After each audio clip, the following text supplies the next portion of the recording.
Good morning, Fort Worth. It is 30 December. Happy Monday.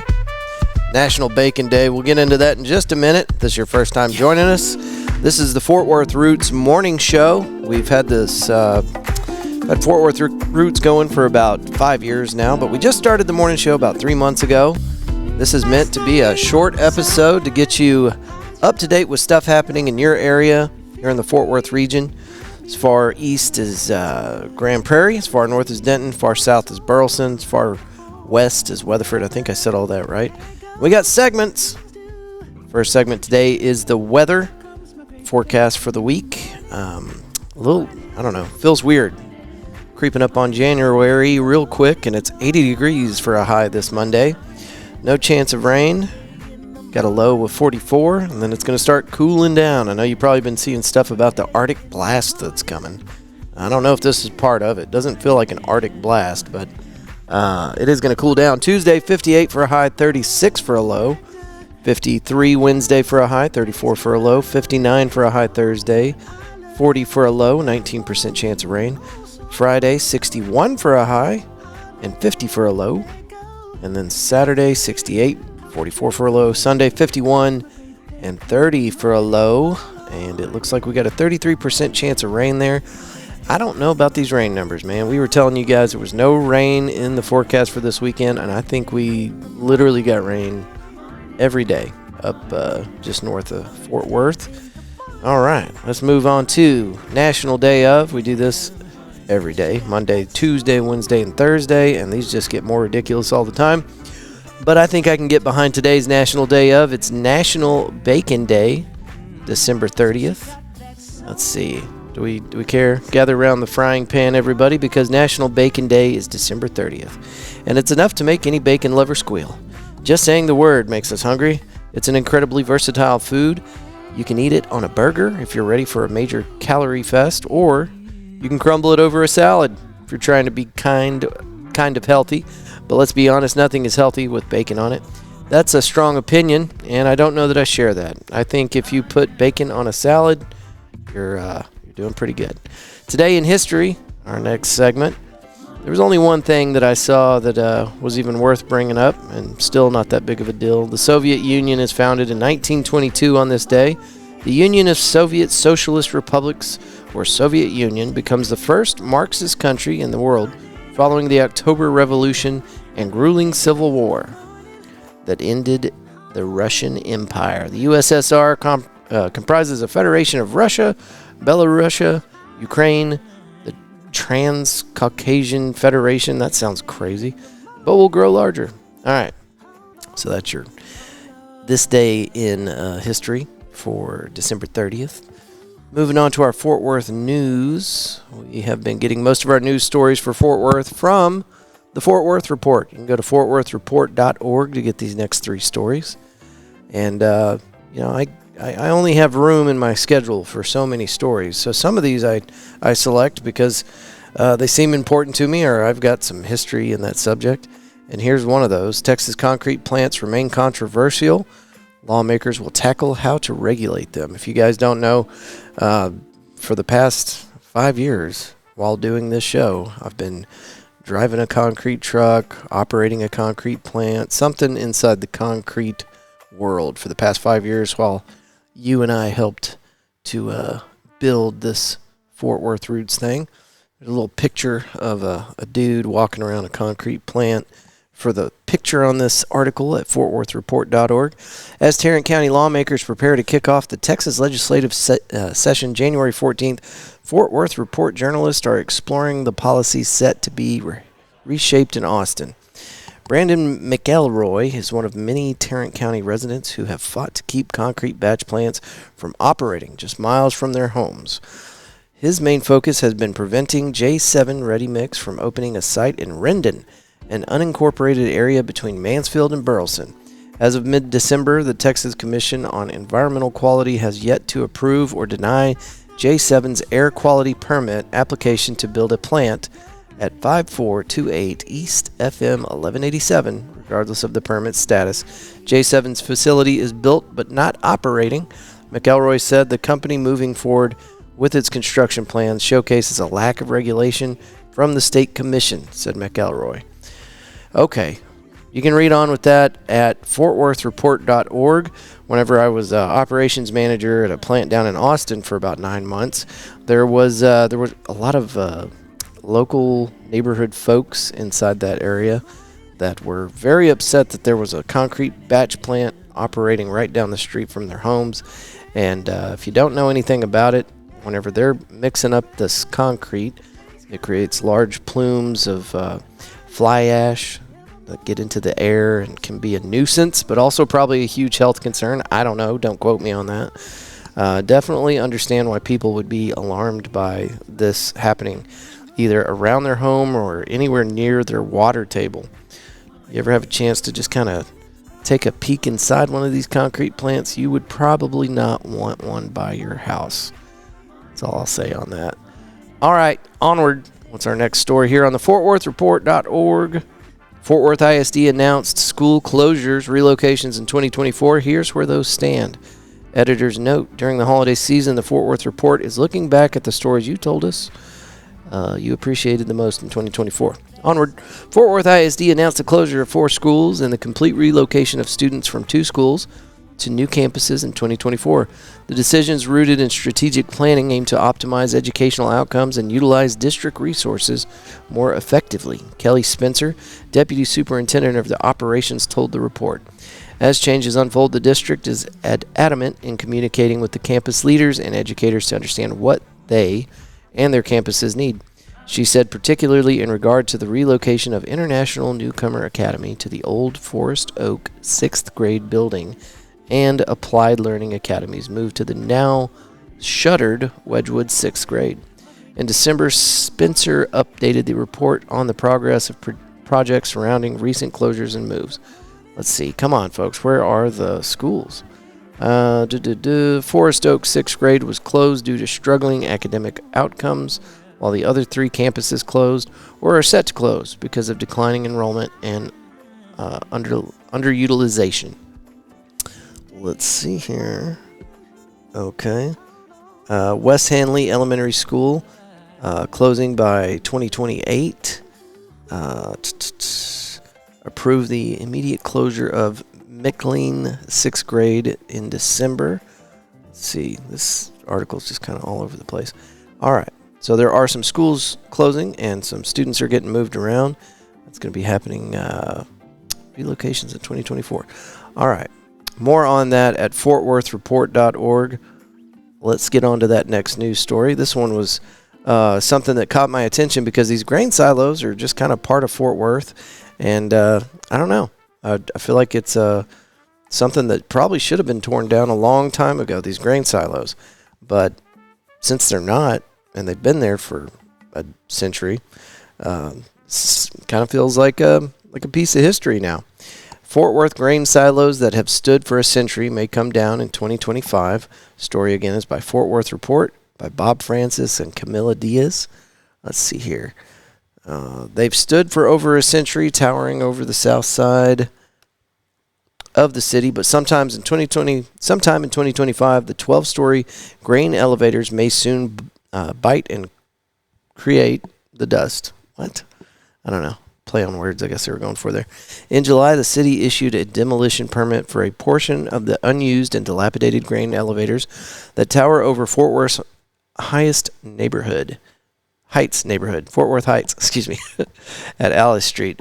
Another 4 demolition permits are pending final approval from the city as of the end of 2024. The approval process is moving forward with a few more T's to be crossed and I's to be dotted. The 2.9-acre site houses 12-story grain elevators that have not been in use for more than 2 decades.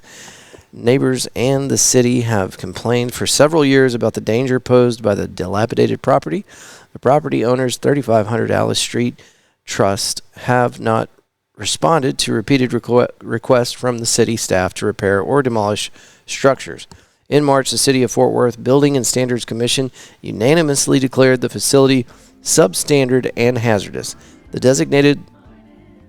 The designation allowed the city to knock down the silos if the property owner does not present a plan for their demolition or renovation by April 25. According to a city report, the site has consistently been a harborage for vagrants, criminal activities, illegal dumping, and health nuisance violations. Well, I feel like if you don't go on the property, then there's no safety issue. The safety issue comes from, as we saw a few months back, somebody going in there to take pictures or whatever they were doing, and then falling and hurting themselves, and the fire department has to get dispatched out there to rescue somebody on a stretcher. That happened a few months back. So I think that if people aren't trespassing, that it's not a safety issue, and whatever. It's privately owned, so I don't know. Leave it alone, I guess. I don't know. What do you think? All right, so that is all of our Fort Worth report stories today. I got this one off of Fox 4, and the only reason I brought this one to our attention today is because if you're ever thinking about doing any kind of criminal activities inside the Tarrant County area, I would encourage you to not do it. And here's why. Tarrant County inmate dies after medical emergency while in custody. Okay, for those of you that don't know, this kind of happens a lot. Do your own research, but it happens more than you would think. It's actually a big problem right now with people passing away while in custody at Tarrant County, in my opinion. Anyway, before I tell you more about this story, how old do you think this guy was? How old do you think the inmate was that died after medical emergencies while in custody? I'll give you just a second. Here's the 3 details from this story, and you can find the rest on fox4news.com. A 31-year-old inmate died while in custody at the Tarrant County Jail Friday. Officials said the man suffered a medical emergency and was treated by jail staff who were unable to save him. This is the second in-custody death in a month at the jail. Let's see if we got any details here. The man was treated. Deputies said the man disclosed a long history of medical issues during intake and was scheduled for a medical and mental health evaluation placed on detox protocol. The man had been arrested on Monday for possession of narcotics and drug paraphernalia by Grapevine police. Deputies said the man was seen by medical staff at the Grapevine jail before he was booked and later transferred to Tarrant County. What we do know is the nature of the man's medical emergencies were not disclosed by the jail. The man's identity has not been released, and this is the second inmate death in Tarrant County Jail this month. On December 2nd, a 51-year-old man told staff he was not feeling well. He was examined at the jail and taken to JPS hospital, where he later died. So there you go. Don't get locked up, man. Don't do bad things, and not saying that it's okay for people to die here. I'm just saying if you're going to do criminal activities, don't do it in Tarrant County. Okay, here we go. Don't do any criminal activities. That's what we say here at the Fort Worth Roots anyway. All right, what we know about the deadly Jeju airplane crash in South Korea. We do try to keep these stories light and positive for you guys, but man, this is so nuts. And it's outside of the typical realm of violence. There are about 24 stories every morning that I skip for you guys here inside the Fort Worth area because it's the same shit every day. Somebody's getting shot, stabbed, other stuff. It's bad. It is really bad out there. But you can get those stories somewhere else. So I try to stay away from stories like this, but we got 2 really sad stories for you today, and this is one of them. Jeju airplane crash. Seoul, South Korea. And this one is by apnews.com, by the way.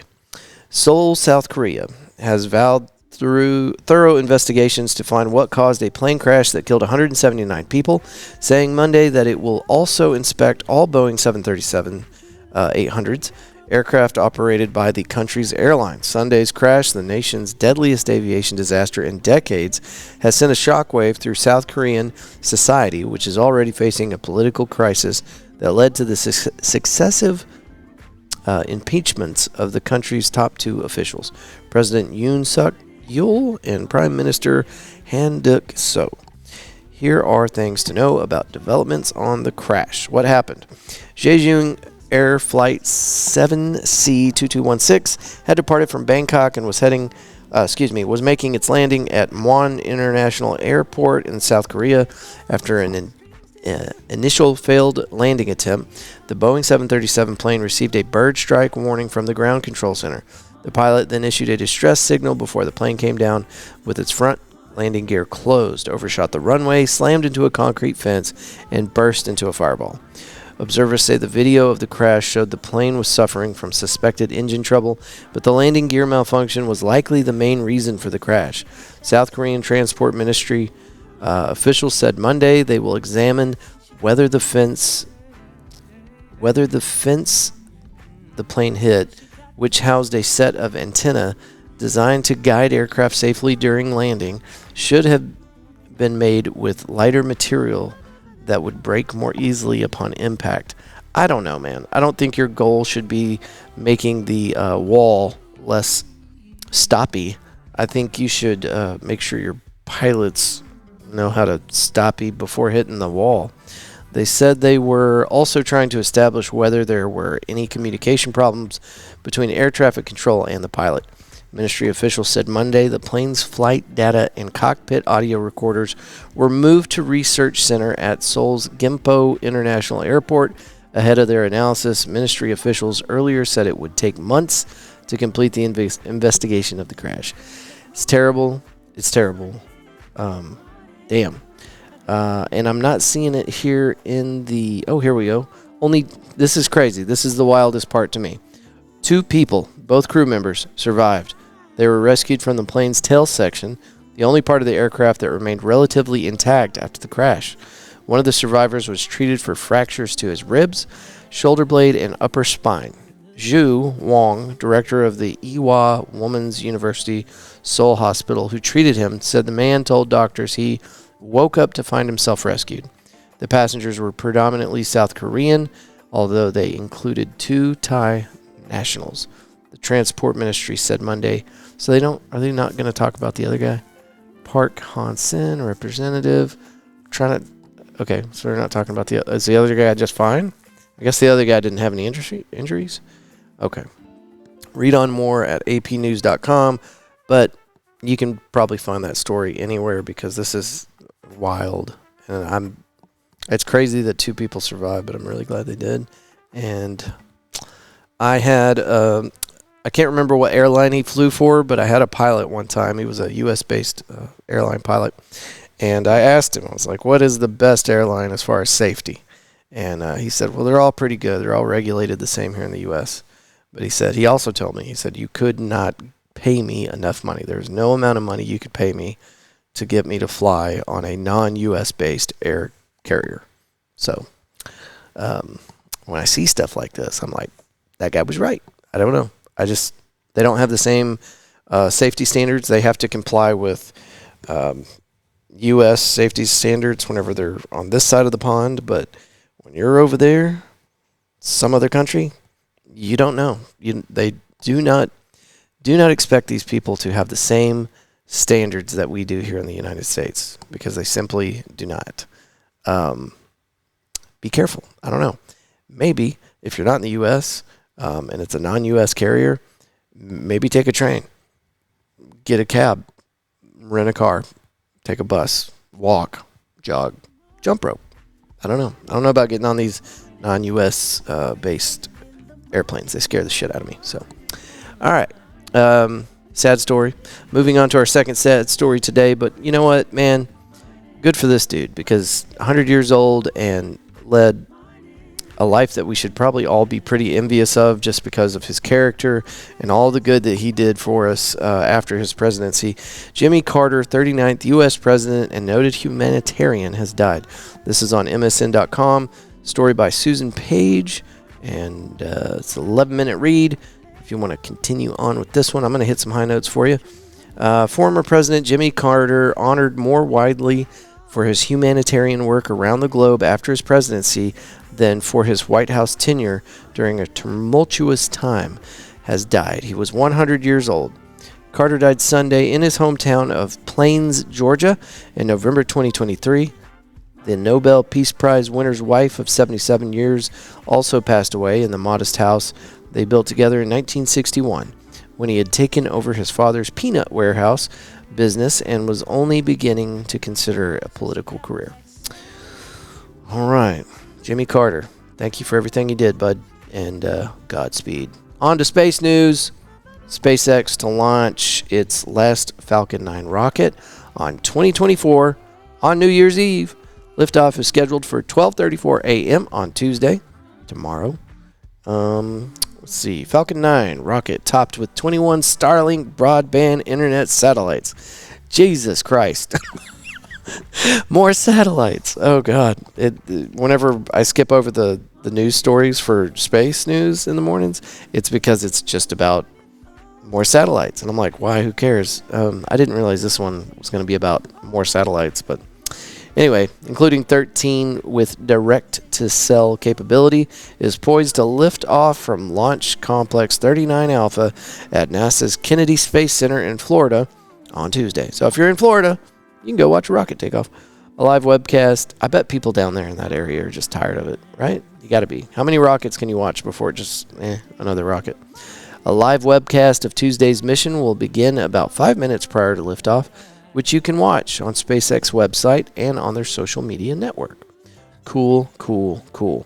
Yeah, man, I don't know. At some point, we're going to have to stop putting trash up in space because if there's a tipping point where you can put too much stuff in space and it can lock us into our planet's atmosphere permanently with no way to clean up the debris. So, anyway, I don't know. I guess we'll just keep throwing shit up there until something bad happens. Anyway, you might notice that we usually have a co-host here at the Fort Worth Roots Morning Show. We did not today. And as of right now, I'm going to try to fix this today, but we don't have any co-hosts scheduled for this week, except for Wednesday. We got Michael Brittner coming in. Michael Brittner is the owner of Hoppin', where we record every Monday through Thursday. Hoppin' is a badass little spot right down the street from Doc's Records. It's a new venue with 58 taps on the wall. They got seltzers, THC seltzers, wine, craft beer, and a full cocktail bar. And I don't know if you like to go drink or not. They've got other stuff here. They got non-alcoholic beers. They've got a Beta Root beer on the wall. Lots of good options, even if you're not a drinker, but you got somebody in your party that is. Cool little fire pit outside, and they just got these new fire tower things, heaters, outdoor heaters, propane heaters. I don't know what I'm trying to say. Anyway, this is the place, and what was I going to tell you? Oh, yeah. Do you know anywhere else that you can get a beer for $1 on draft? Well, this entire tap wall, all 58 taps, are going to, I guess that includes the wine. I don't know, but I believe it does, because they said every tap on the wall is going to be $1 for a full pour for New Year's Eve. So if you guys think that sounds like a good deal, 8 o'clock on New Year's Eve, they're going to have Angelo's Barbecue. I went and I actually ordered this for them at Angelo's the other day, and it's going to be a good little mix of meat products and all the fixins. And they're going to have that for you at 8 o'clock, and then after that runs out, moving into New Year's, they're going to order some pizza as well. And the thing that they wanted to kind of push about this upcoming event is that it's not going to be packed. There's a lot of cool places all over Fort Worth to go kind of experience the New Year's party thing, but a lot of those places are going to be absolutely packed, which is cool if you like that kind of thing. But if you're more on my side of the fence and you don't like being shoulder to shoulder with everybody from Fort Worth, you like a little bit of breathing room, this is going to be a good place for that, because they're only selling so many tickets for this. So if you'd like to get a ticket to the raddest little New Year's party in town, they got a DJ that's going to be running tables all night, and lots of fun to be had here at the new Hoppin' right down the street from Doc's Records on Weisenberger Street. Go to their Instagram, click on their bio. There's NYE ticket link for, Eventbrite. And you can get your tickets there. You can use code FORT. It's ROOTS, ROOTS 25 at checkout, and it will save you a whole fistful of cash. So, and they got couples packages and things like that. So, anyway, this is the place. Come hang out with me on New Year's here at Hoppin'. If you guys haven't checked this place out yet, they're always doing something. Live music, comedy, trivia, bingo, live music again. That's a cool spot. And it's only been here for, what have I been telling you? Probably about 4 months now, 4.5 months. We started the morning show just after they opened, and we love it here. Michael and Holly, the owners, are just really nice people, and we're rooting for them. So you guys come check this place out. It's pretty cool. It's a new concept. Fort Worth doesn't have anything like it. And you'll enjoy yourself. And I tell people all the time, it's the cheapest place to get craft beer. And then if you're not into craft beer, there's other stuff. And the cheapest thing on the wall is Lone Star. It's like $1.80 for a full pint. And I don't know of any other place in Fort Worth or anywhere else for that matter where you can get a full pint for $1.80. So, events. We talk about events on Thursday. We're going to get you laced up with everything that's happening around the city of Fort Worth over the weekend on our last episode of the week. So join us Thursday as we cover concerts, all sorts of stuff. Events. We go through fortworthreport.org and we hit their event tab and we see if there's anything in there. And then we go to Facebook and we pull up all the Facebook events. So, and if you've got an event, if you're a business owner, a musician, an artist, an event coordinator, whatever, if there's an event happening in the Fort Worth area, all the way around Fort Worth and in the city, we want you to call in and let us know. 817-988-1292. Leave a voicemail and we will play it on the show for you and all of our listeners. It sounds a lot better if you've got time to do this. Every one of your smartphones has a voice recorder on it. Take a little recording of you telling us about your event, and then take that file and email us, media@fortworthroots.com, and we will play that on the show. We're going to have Michael Brittner on Wednesday for a co-host. But if you would ever like to co-host the show, you can come and sit here with me, and we can talk about all things Fort Worth. Monday through Thursday. You'll have to get here at 6:55 a.m. because we hit record at 7 o'clock, and we are ready to go. And then these episodes are available to you no later than 8 a.m. every morning. On your way to work or whatever you got going on. But you can always stream it anytime, any part of the day. Just go to fortworthroots.com, and we've got a player right there on our website where you can listen to it. Or if you want to use one of your regular devices, apps, you got Spotify, Apple Music, all that stuff, it's on there. So you can follow along with us on social media.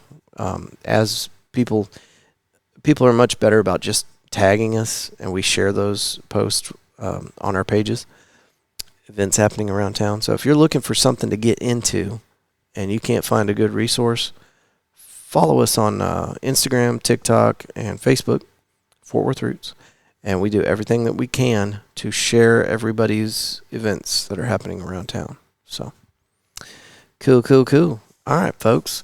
That's all I got for you today. Again, our email is media@fortworthroots.com. Our phone number is 817-988-1292. As you move through today, we hope that you will choose love and gratitude every chance you get. Until tomorrow, good day. In the morning, oh Lord. Great day in the morning.